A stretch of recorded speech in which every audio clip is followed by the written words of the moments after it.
Broom on the Broom by Julia Donaldson and illustrated by Alex Scheffler. This is a cute story about a kind witch who invites some friends along on her broomstick for a ride, and these friends help her out when she's threatened by a fearsome dragon. Enjoy the story. Broom on the Broom by Julia Donaldson. Pictures by Alex Scheffler.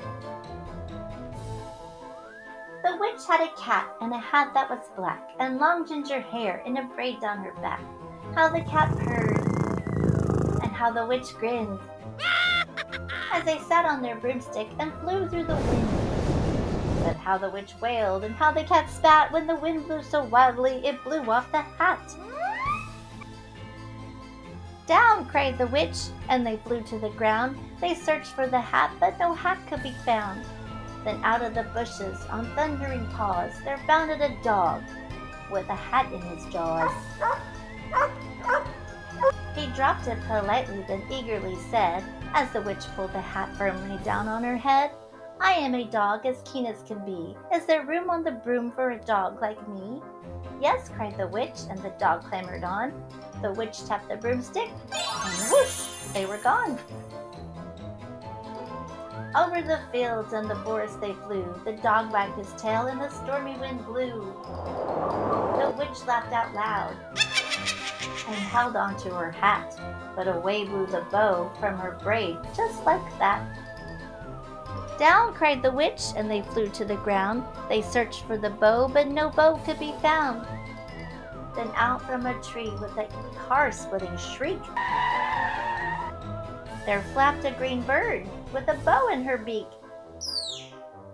She dropped it politely and bent her head low, then said, as the witch tied her braid in the bow, "I am a bird as green as can be. Is there room on the broom for a bird like me?" "Yes," cried the witch, so the bird fluttered on. The witch tapped the broomstick, and whoosh, they were gone.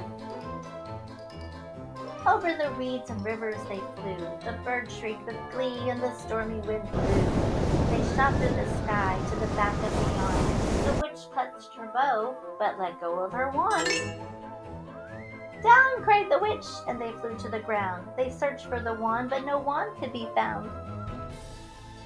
Then all of a sudden, from out of the pond, leaped a dripping wet frog and a dripping wet wand.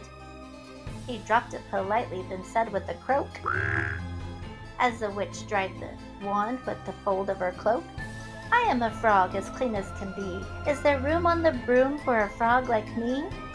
"Yes," said the witch, so the frog bounded on. The witch tapped the broomstick, and whoosh, they were gone.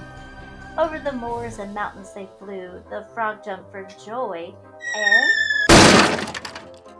the broom snapped in two. Down fell the cat and the dog and the frog. Down they went tumbling into a bog.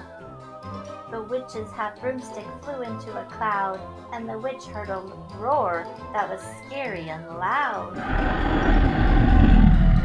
"I am a dragon as mean as can be, and you, witch, look like a good supper to me." "No," cried the witch, flying higher and higher. The dragon flew after her, breathing out fire. "Help!" cried the witch, flying down to the ground. She looked all around, but no help could be found. The dragon drew nearer and started to drool. He said, "I won't let you go. Do you think I'm a fool?" But just as he planned to begin on his feast, from out of the ditch rose a horrible beast. It was tall, dark, and sticky, and feathered and furred. It had 4 frightful heads. It had wings like a bird, and its terrible voice, when it started to speak, was a yowl and a growl and a croak and a shriek. It dripped and it squelched as it strode from the ditch, and it said to the dragon, "Buzz off, that's my witch." The dragon drew back and he started to shake. "I'm sorry," he spluttered, "I made a mistake. It's nice to have met you, but now I must fly." And he spread out his wings and was off through the sky. Then down flew the bird and down jumped the frog. Down jumped the cat and shoo, said the dog.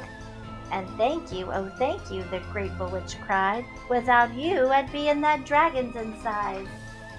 Then she filled up her cauldron and said with a grin, "Find something to throw in."